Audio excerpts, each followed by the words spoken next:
Gatlin Downey in the 37, bringing us to the green. Can Mr. Collins get a run? And a win, and Ben Crouch is going to take the win here at Pocono. Side by side, it's going to be a lot away. Huge push on the outside, 19. Heading down to the stripe, it's going to be Mike Fink Jr., number 38, winning. Moves him up. Here comes Jesse Orski to the inside.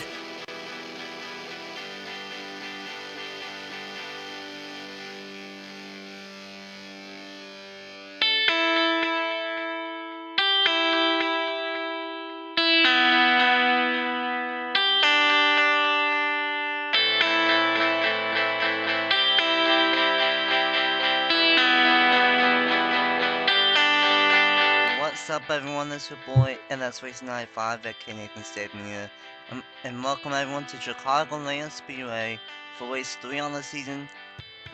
For race 6 on the season, I should say, for season 3 of the Red Bull Cup Series. We are here for the CreditOne Bank 400 at Chicagoland Speedway. 67 laps of action, and we are finally away from the West Coast for a while. The West Coast swing is done, and we are here in Illinois for race 6 on the season. It should be a good one. Yet another mile-and-a-half track, and we will see 2, 3, and 4 wide action all day long. I'm not alone for this one. I'm joined by Napa Fan and Trey Wright up here in the booth. Yes, you are. And we should have a good one here at Chicagoland. Of course, we have just had our Chicagoland weekend in the NOFSR last weekend. And New York Cup Series and Chick-fil-A Cup Series both had some exhilarating races. I think we're going to have another good one here for the Red Bull Cup Series. Indeed, we are. Chicagoland is one of NASCAR's most underrated tracks, but even definitely provides a great show both in real life and in our 2003. So I agree with both of you guys. We are in store for a great one here in the Red Bull Cup Series. And all 42 cars will get more to life here at Chicagoland Speedway as we get set to go racing for race 6 on the season and for the CreditOne Bank 400. Hopefully everyone knows off this time. This is the 5th freaking attempt. These guys don't want to start this race, and I don't know why, but they don't. But I think we are finally good to go.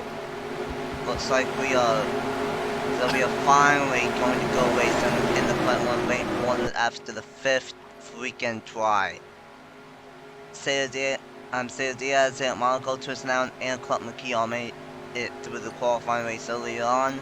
And the top 10 is Movella, Diaz, Evans, Tall, Monaco,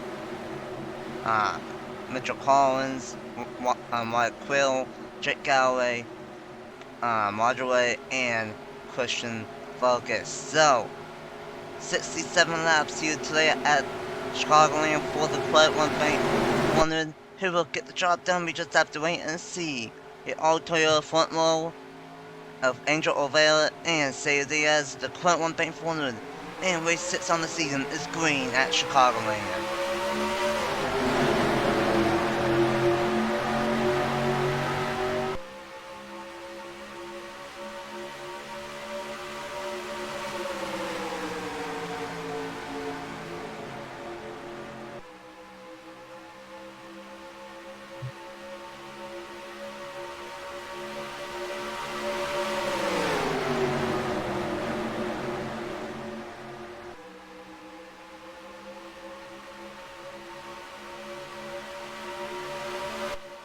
Oh boy, Angel O'Vale led that number 1. The 4 car got into the outside wall, and now Travis Crampton down onto the bottom of the truck, but they're going to settle it back down.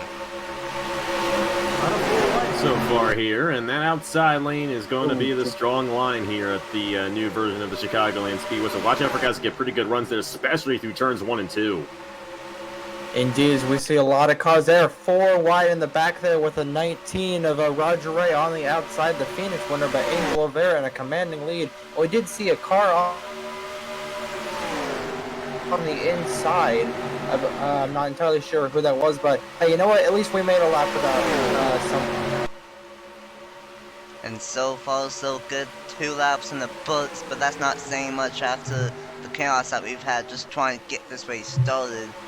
But 2 part-time drivers chasing down 2 full-time drivers Monaco and Diaz. Diaz tried making it 3 wide, but he was not able to get to the inside.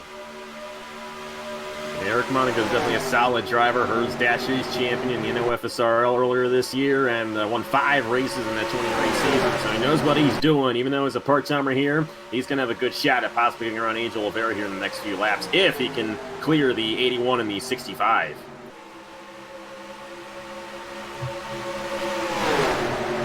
Diaz, he won the qualifying race, being and bang between those two.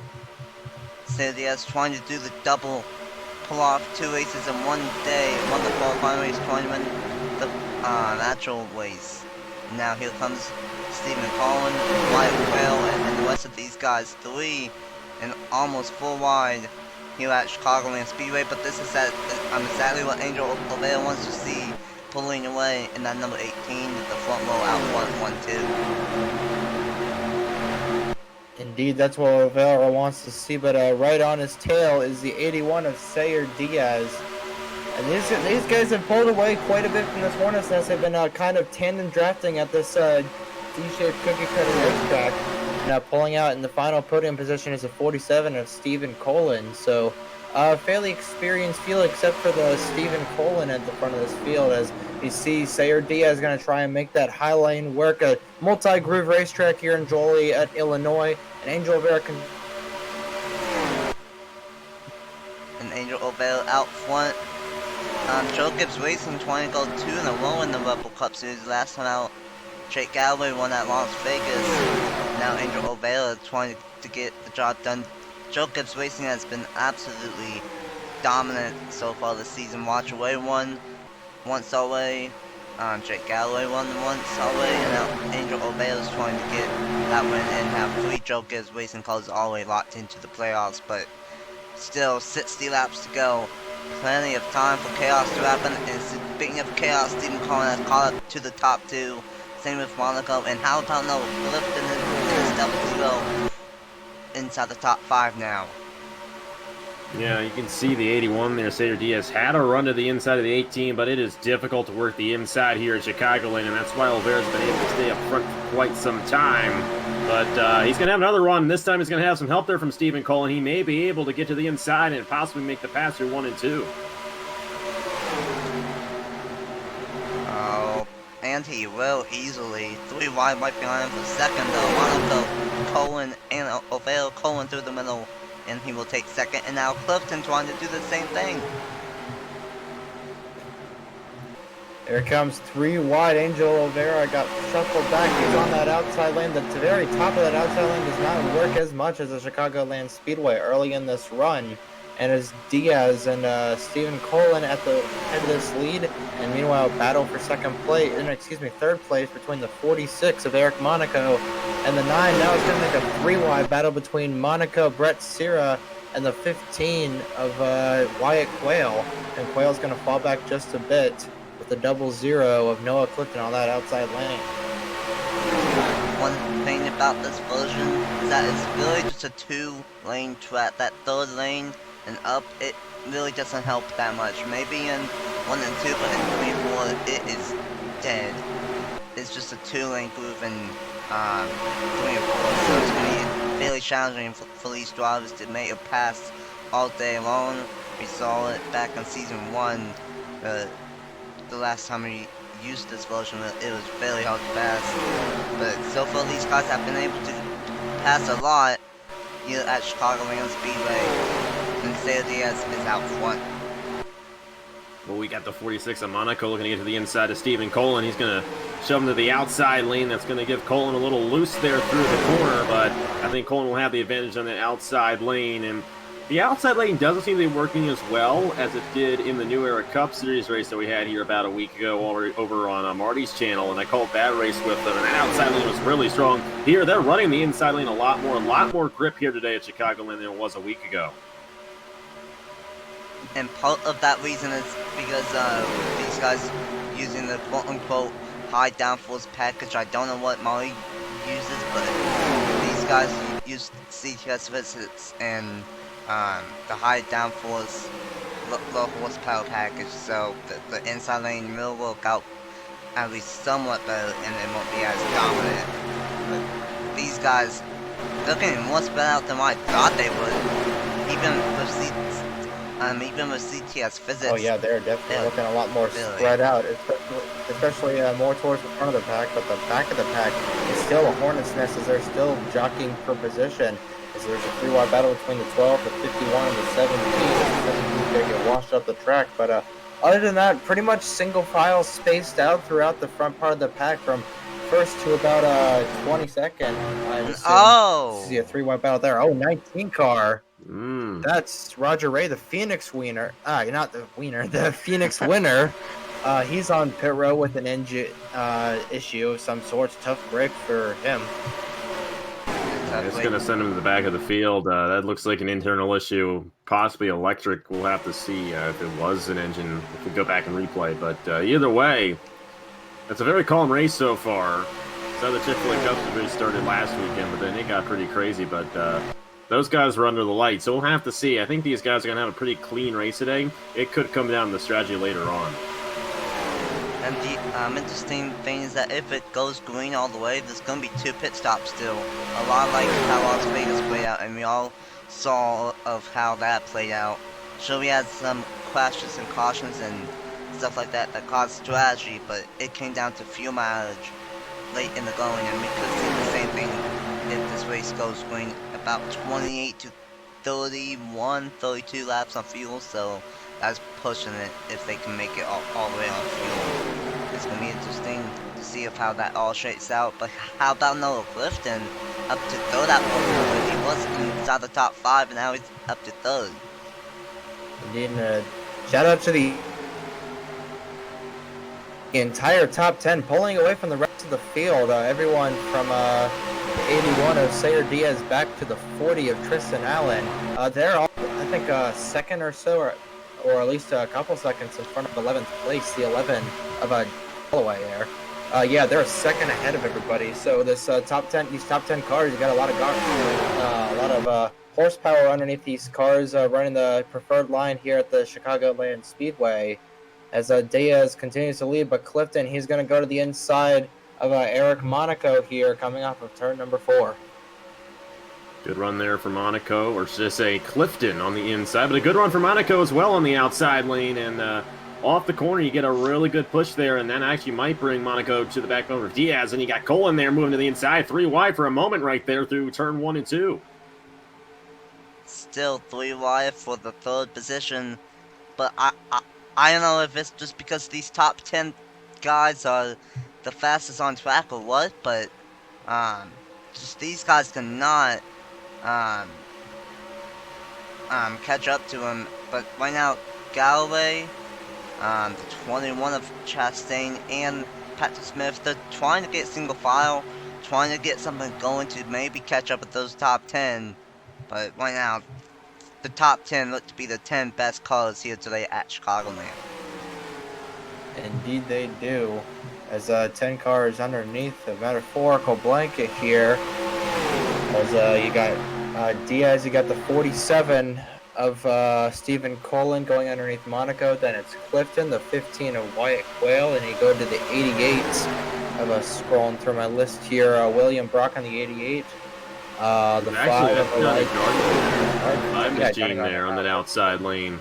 And Gardner's been coming through the field very nicely. He's going to gain a few positions down the backstretch here, and he's going to be in the 4th position. I believe he can hold the outside. It's going to be a tough run there for Gardner in the outside lane, but I don't think he's going to quite get it. And how about Evan Hunter? I believe at Las Vegas he blew up on lap 1. So not the way that he wanted to end his day at Las Vegas, but he's starting off very strong. Inside the top 10 and in this lead pack.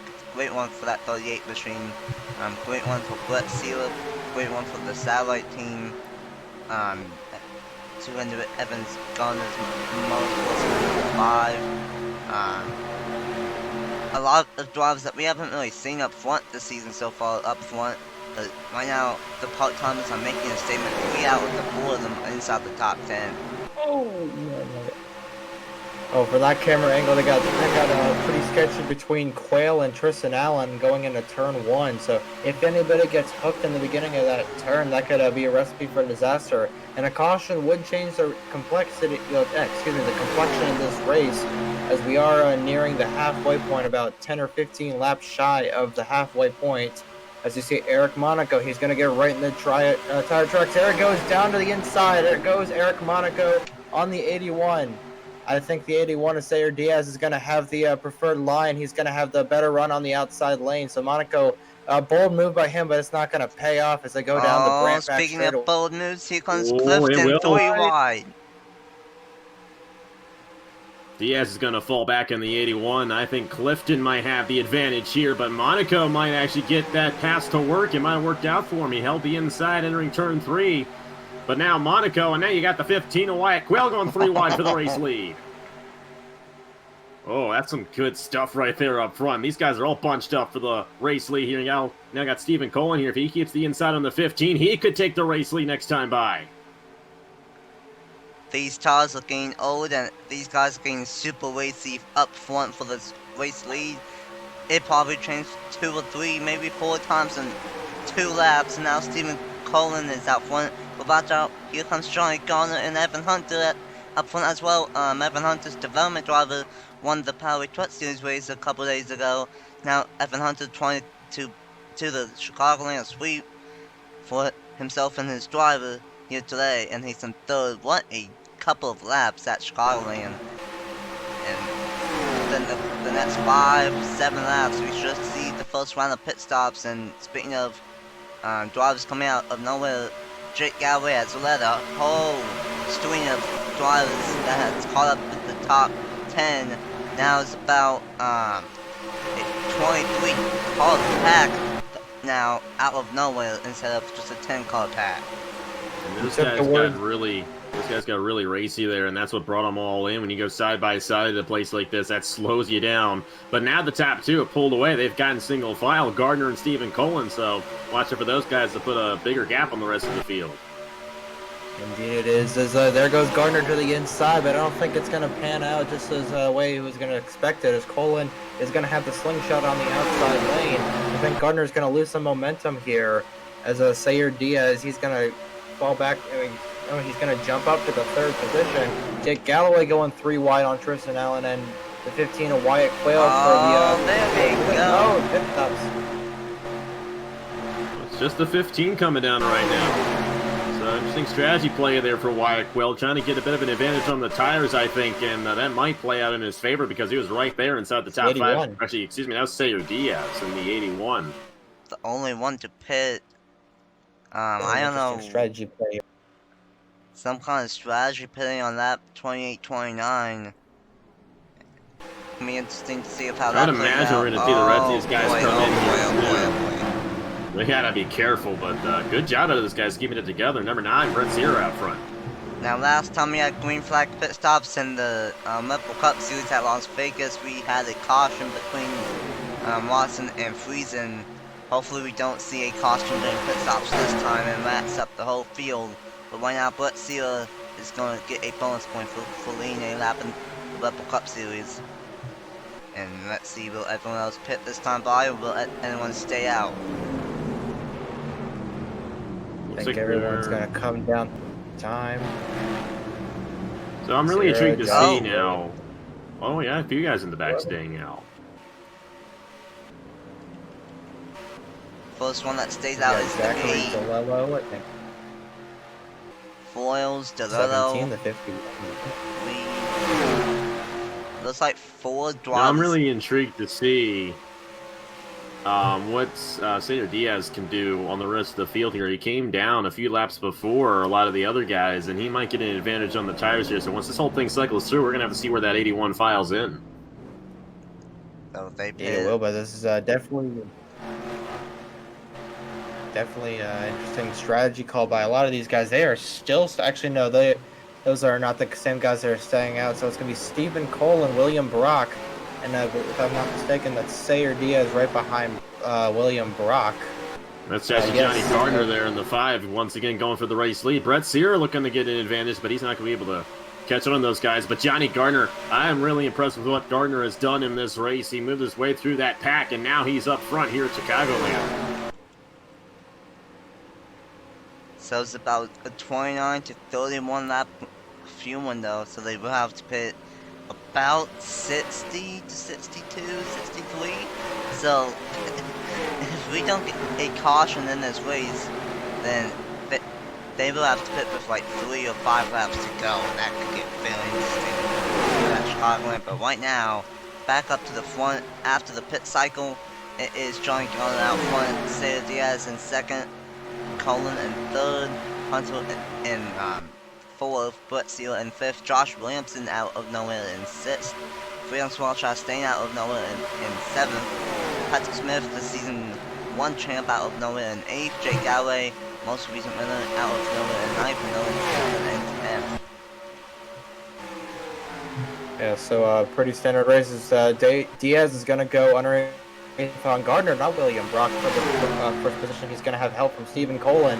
But as they come off of the front straightaway, Colin, he's going to draft right on the bumper to that 81, almost pushing him down the front straightaway, and there he goes to the inside. So it depends on which line Gardner takes, and Gardner's going to go on the high side. So I think Diaz is going to retain his position, and Gardner is going to attempt to go. Yeah, Gardner is going to attempt to pass Stephen Colin. So a little bit of a dogfighting. That's going to allow the 38 of Evan Hunter, the 9 of Brett Ciro, Josh Williamson, Francois Chastain, Patrick Smith, Galloway, and Clifton. All those guys, they're almost single file all the way back to Gordon, and including the 24 of John Andrews. So if they can stay single file, they can catch these dogfighting top 3. And unfortunately, the last car on the racetrack and fully first is Quinton Moore in the 34. He got a bad pit stop. Rob Evans, a bad pit stop on Most Muhammad. Ben Watson, Andrew Miller, Matt Tall, DJ Reed, Travis Scrampton, Mitchell Collins. A lot of drivers that we haven't really seen up front got a bad pit stop, and now they are deep in the field even more. And for Madison Tall, she started 4th in this race in the CreditOne bank car, and now she is in 35th. She was already back there before pit stops didn't happen, so I guess they just got a good qualifying effort, but they don't have to call her, so it's a tough wait for Madison Tall in the 42. But speaking of dead last, what happened to the 19? We don't even know. He just retired. So I would imagine, we saw him on the pit lane. It probably was an electrical issue or an engine issue or something like that. That wouldn't have been the tire issue. So tough break there for Roger Ray in the 19. But so far, early retirement, a very clean race so far, coming to 30 laps to go. I'm really liking what I'm seeing here. This has been a very good race here at Chicagoland. Nice to see him actually just race it out. And I think this entire top 3, and we'll have another set of pit stops in this race, so you might want to bring in a few guys in the back there, like Brett Sear and Josh Williams, going to have a shot at possibly winning this race, because that last cycle of pit stop is going to be right at the end here at Chicagoland. I can bring one of these guys in. Indeed it could, and still don't rule out the possibility of a caution, because as we are past the halfway point in this race, a caution still could come out, and if it's during that last set of pit stops, that is just going to shake up everything. As we see Gardner, he's going to look to the inside of the 81, but he's going to think better of that. So 3-car breakaway away from Brett Sear. Now Johnny Gardner's going to try and pass it again. Oh, he's going to get on the quarter panel, that 81, try and move him up the racetrack, but not going to quite get there, and that's going to allow Stephen Colin to pull in. That's just going to allow Brett Ciro, Josh Williamson, all those guys behind them just to reel their way in just a tiny bit more. Last time by, Brett Ciro on that were 1.87 seconds behind the race leader, and this time by they gained a 10th, so it's not a lot, but if they can close in enough and be right there with the top 3 before pit stops, then they might end up having a shot after pit stops. But who knows, someone could easily blow up, cause a caution, and change up everything. A lot of stuff can happen with 27 laps left in this very fast CreditOne bank 400. Yeah, they're 3 wide back behind the leaders there, and one little mistake could cause an accident. These guys have been very stable. It has to do a lot with the high downforce package these guys use, so it's a little bit easier to maneuver the racetrack than it is with the lower downforce packages. that we use in the NOFSRL. But about Patrick Smith there in the number 10, and Smith has a lot of experience here at Chicagoland. He ran both the Chick-fil-A Cup Series and New York Cup Series races last weekend, so he knows how to get it done here. He's got a lot of experience in this racetrack, knows which line to work, and he's all the way up to the 4th position. So watch out for him. He could have a shot at possibly winning this race 2.5 seconds off the race lead right now. And the thing about Patrick Smith, he is one of the better drivers in the Rebel Cup Series. Won the Season 1 championship. In Season 2, he was pretty consistent, but was not consistent enough to make it into the top 30 in points. He won twice, but not enough to get into the top 30. And he's been pretty decent so far this season, up to 4th, and holy smokes, this pack right behind him, 3 and 4 wide. Yeah, I mean, we could get a caution with all this going on here. I mean, this is definitely some wild stuff here. Got the 21 moving his way through the field. Francois Chastain, a good run for him. 37, Shane Winslow as well. But they're shuffling all over the place, and that's going to help that top 3 out, I believe. Patrick Smith doesn't really have any drafting help, so he wasn't able to really close in. But that top 3, they're going to pull away from these guys the way they're racing right now. Exactly the way that they're racing right now. This could both help and hinder these guys as Stephen Colin goes to the inside of Johnny Gardner in an attempt to lead, but Gardner's going to close the door on them. But like I was saying, this could be both a blessing and a curse for the top 3, because if they just race cleanly, then they're going to slow themselves down, allow these top 3 to deal with themselves. But if they race a little bit too dirty and cause a yellow, that's going to bring the rest of the field behind them, especially judging if they pit or not, as we see Sayer Diaz try and go to the inside on the 47. So those guys racing in the back is a double-edged sword for these guys. We'll just have to wait and see what happens as we wind this race down. And Oveo is actually going to get by Patrick Smith for a second. I saw these guys single file 5 cars in a row, but then Angel Oveo just said screw it and got by the 10. There's a lot of veterans in this top, well, not top 5, but in this 5-car battle. There's only 1 rookie, so I mean, the veterans are showing what it takes right now. Because it's a veteran, a rookie, part-timer, veteran, rookie, and rookie. So there's probably 5 or 6, yeah, 5 veterans, 4 rookies, 1 part-timer inside the top 10. So far, the veterans are doing a really good job in the front 421 laps to go, and Johnny Gardner out front in the number 5. Yeah, it's been a good day for Johnny Gardner. I think he has one of the strongest cars out here in the number 5 machine, so would not be surprised if he went to victory lane here today, but got to keep in mind, we still have another pit stop these guys have to do, and someone could play strategy, go no tires, fuel only. I can put them up front, and they're not going to really need those tires in those last few laps, so we'll have to see what the strategy play is once they come down for the second time. The strategy could be the name of the game, as Gardner is going to try and pull away from these guys. And they are 3 seconds ahead of the closest competitor, Angel Olvera, the pole sitter. He is 3.2 seconds away, but these guys have calmed it down a little bit as we see the 24 of John Andrews try and go to the inside of Patrick Smith, but these guys have definitely calmed it down a bit. They're running in a more uniform line, so let's see what the interval here compared to Johnny Gardner is at the line, if they're catching or not. Brought it down a 1/10 of a second, so slowly but surely they'll be catching, especially if they stay single file like that. But if these guys continue to battle, we do have lap traffic. In fact, Quentin Moore in the 34, they're going to catch up to him pretty soon, so that's going to throw a monkey wrench into this whole situation, ladies and gentlemen. And for Quentin Moore, he's not really that off the pace. He's just slow because he has no drafting help. 6/10 of a second slower than the race leader, and that's mostly because of the fact that he's all by himself. And the funny thing is well, not really funny, but like kind of funny, is that Gardner and Moore are pretty close friends, and Gardner's lean, and Quentin Moore could be the first car to go 1 lap down if he's not careful. But I don't know, Gardner might just let Quentin Moore stay ahead of him. I don't know. Yeah, we'll have to see how that all goes down. Of course, in the Chick-fil-A Cup Series race the other night, it was teammates that kind of help each other out. Ace Garcia was a lap down, and he held up the field and allowed Sam Manowski and his teammate to win the race. So, I mean, they're not teammates here, Johnny Gardner, Quentin Moore. But like Trey, like you said, I don't think Quentin Moore is really going to be too much of a factor. He's just off the pace simply because he lost the draft. So he's got as fast of a car as these guys. I don't think it's going to be much of an issue for our race leaders. I don't think they're going to catch up to him by the time the next cycle begins. But I could be wrong.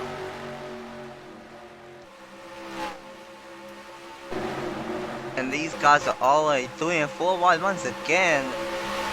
I honestly think that these guys have just given up on catching up with the top 3 before pit stops. Oh, they're 4 wide though. Goodness. Friesen almost 4 wide, but he lets Tristan Allen him in. And last time it was a 3.58 second gap. And that is 4 wide. I don't know how we are we gonna get through this without a crash? 4 wide still. They are all over the place back here. Yeah, I don't know. I think it's definitely the recipe for disaster. This is not what the top 3 wants to be hearing in their spotters' mirror, earbuds, thingies. But they're gonna file it back down to 3 wide. But man, if they go into one of the turns 4 wide, then it's most likely going to be a wreck, a caution, and a monkey wrench in this whole race. It's Monaco with a violent move to the inside of the 24. A very interesting race, a very calm race. It seems like the CreditOne Bank Formula is always calm, and then the second Chicagoland race is always the more entertaining one. I don't know if that's because it's under the lights or what, but right now. This has been an entertaining race, though. I've really enjoyed this one. I mean, the battle for the lead, I think they're kind of waiting this out because these top 3 know they all have a shot at winning, but they all know they have another pit stop left to go. So I think that's why they're kind of staying in their respective positions right now. But they definitely have been passing for the race lead a few times on this race, and you know, you can't really pinpoint a specific driver to win this race quite yet. No, you cannot, as they're slowly but surely. They are catching up to Quentin Moore, so I know he is not as slow as the other leaders, but he still could be a possible factor in slowing these guys down. But yeah, they have gone to a complete 4 seconds over Angel Olvera and the rest of those guys. So I'd say unless we have a caution or these guys don't have perfect pit stops, I think it's going to be curtains for the rest of the field. So we come down to 11 laps to go in the Chicagoland, right? And so far, it's been mostly Johnny Garnett, and now they've got up to Quentin Moore. But this is going to be interesting if Garnett's just going to follow Quentin Moore, because like both of you have said, Quentin Moore is not really off the pace because of damage or a engine problem. He's just off the pace because he had no drafting help, but now he does have help, so he should be able to not really be a big time of a factor and slow these guys down. But 10 laps to go in the CreditOne Bank Formula, and Garnet is actually going to try to get by Quentin Moore, but I don't know if that was. You know, he was stuck on the inside there. That's going to slow him down a little bit. Stephen Cullen might actually take the race lead before the cycle. And Quentin Moore will go a lap down. So, tough wait. And there it is, the 81, the first one to pit on lap 58. And they're side by side for the race lead now. The 47 got to the inside for a split second, but Carter able to hold the outside on him. Second and final round of green flag pit stops have begun. The only one to pit. Oh, never mind. Madsen Tall doing potential strategy. The A1 and the 42, the two first ones to pit. I don't know, different strategy plays. We see the leaders, they're coming down. Now let's see what Angel Rivera leading the second pack of cars, what they do. They're going to try and stay out here. Oh, Eric Monaco is going to come from the pit road, bringing a bunch of other cars, including Noah Clifton and the 22. But definitely a split strategy for a lot of these guys. Seeing a lot of guys stay out, so we'll just have to wait and see how this plays out. Leader, after all of this, is still Angel Olvera. He has stayed out along with Tristan Allen in the 95. No, that's not Matt Tuck. That's in the New York Cup Series. That is Christian Vargas in the 95. And it looks like there, Tristan Allen and Christian Vargas, they're going to come down this time by. Angel Oliveira continues to stay out, so he's definitely playing in-depth strategy than a lot of these guys. And just see how this all pans out. There's the 47 of Stephen Colin coming out along with Johnny Gardner. And now Angel Oliveira is coming down this time by. Same with the 15, the 12, the 88, the 8. Gardner got a good jump there on Stephen Cullen, so that could do it for Gardner. Now, I'm intrigued to see what these guys coming down now will do. If they go fuel only here, they could have a shot at possibly jumping those guys. And it seems like a lot of these guys took a pretty fast stop, so we'll just have to see. Now, no, it's not the 21. I don't know of who's leading right now. I think it's still technically Angel Oliveira.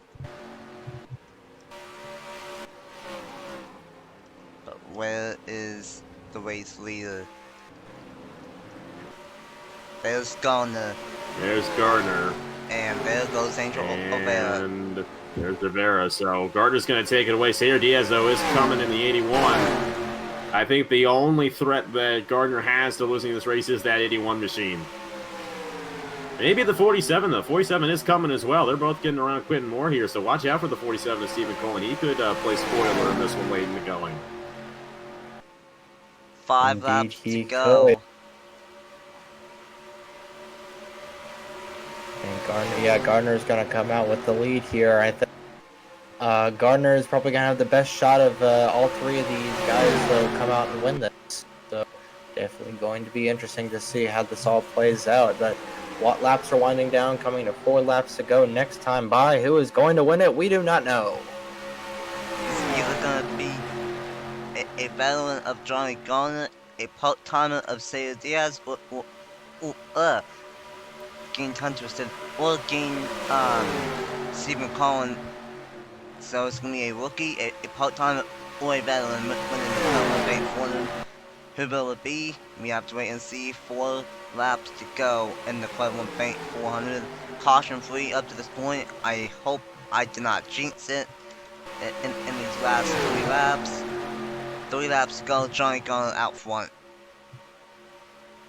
And Sayer Diaz is there. The back bumper, Johnny Gardner. He might have a faster race car here. He's going to go to the inside, try to take it away on lap 65. Only 3 to go, but it's hard to work that inside even with fresh tires.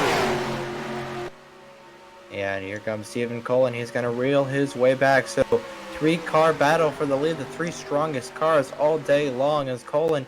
He's going to try and go to the inside, but the 81's going to shut the door. That's going to help out Johnny Gardner just a bit as we come to 2 laps to go.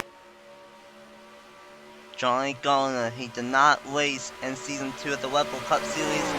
He made his return after racing in Season 1 in 2018, trying to win the CreditOne Bank 400 and lock himself into the chase. But if Sayer Diaz wins this race, that will steal a playoff spot from one of these drivers. But I don't know if Sayer Diaz will be able to get to him. That might have sealed it, coming to the white flag final lap in the CreditOne Bank 400. I think it's going to be Johnny Gardner's race to lose here as they come on into turns 1 and 2 as they're side by side behind him. Yeah, that side-by-side battle is going to slow him down enough to the point where Gardner could just scoot away with this thing. Good job out of Gardner here today. I think he had the strongest car and definitely deserving of this race victory. Coming off of turns 3 and 4, Johnny Gardner, dominating performance. He will win the CreditOne Bank 400 and punch his ticket into Season 3 of the Red Bull Cup Series chase. What a one for Johnny Gardner. Dominant car, fastest car of the day. Caution-free race, but it was very entertaining all race long. And Johnny Gardner becomes the 2nd Chevy driver, I think. Yeah. I could be wrong, but Johnny Gardner breaks the Toyota dominance the past 2 or 3 weeks and gets a win in the CreditOne Bank 400 caution-free here today. The dominating performance by Johnny Gardner. To look through the results, Stephen Cullen oh so close, along with Sayer Diaz. They're at P3 for the part-time machine, P4 for another part-time machine, Eric Monaco, and Shane Winslow rounding out the top 5. A lot of great runs for some guys that we haven't seen up front much in this season.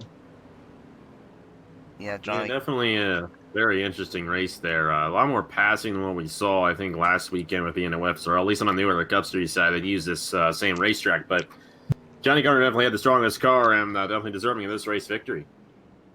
Yeah, Johnny Garner, the dominant caller of the day. Stephen Cullen, had a pretty solid rookie season after flipping in the 500. Sayer Diaz, great one for him. 3 part-time drivers inside the top 10, and then the last one in 27th for Clark McKee. Shane Winslow in 5th, great one for him. Noah Clifton in 6th. Francois Chastain in 7th. How about Carl to Friesen in 8th? Great one for him. Allen in 9th, and then Fergus in 10th. Still, yet another Joe Gibbs driver got a top 10. I feel like I want to say that a Joe Gibbs driver might have finished inside the top 10 all season so far.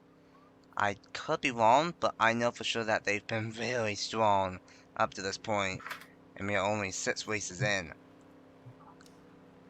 41 cars finished this race, 40 on the lead lap. One of them was a lap down, and that was Quinton Moore, and then some weird incident happened to Roger Way. I don't know if no, we won't review it. So a tough way for Roger Way, whatever happened to him. But what are the guys' final thoughts here at Chicagoland Speedway in a caution-free race in the CreditOne Bank 400? It was definitely an interesting one. I liked that it went caution-free. I mean, we saw a pretty wild race over in the Chick-fil-A Cup last weekend, and this racetrack can be wild sometimes. But they had a good race up front, too, and it came down to pit strategy a little bit as well.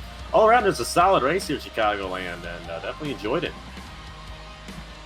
Indeed, I agree completely. I agree completely with Napa Fan. A lot of side-by-side racing, a couple of close calls, and a couple of 4-wide situations on the straightaways. But other than that, a pretty calm race, calm but exciting. No accidents to kind of halt the action, as you would say. But at the end of the day, Johnny Garner adds to his resume and wins the CreditOne Bank 400. And from what we saw at Las Vegas last time out, that was an insane race. I'm glad that we actually had a calm race for once in the Rebel Cup Series. We've had a couple wild races in a row, but Johnny Garner gets the job done in the CreditOne Bank 400. Congratulations to that 5 team on winning here at Chicagoland, and they are locked into the playoffs in season number 3 of the Rebel Cup Series for the NILA.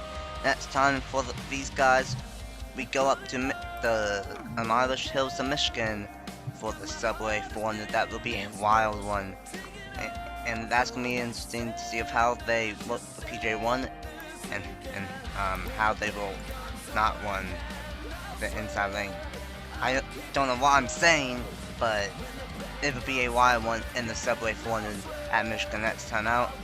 Thank you guys so much for watching. Congratulations to Johnny Garner for winning the CreditOne Bank 400. Thanks to Napa Fan and Trey Wright for joining me up in the booth.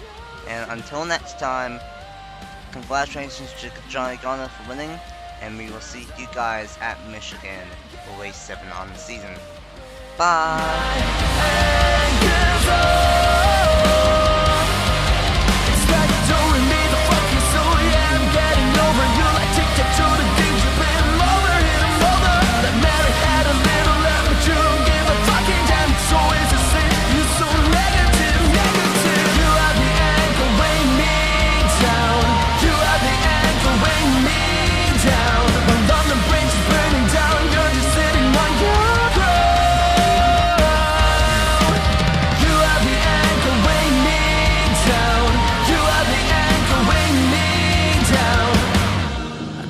Stuck on ocean floor.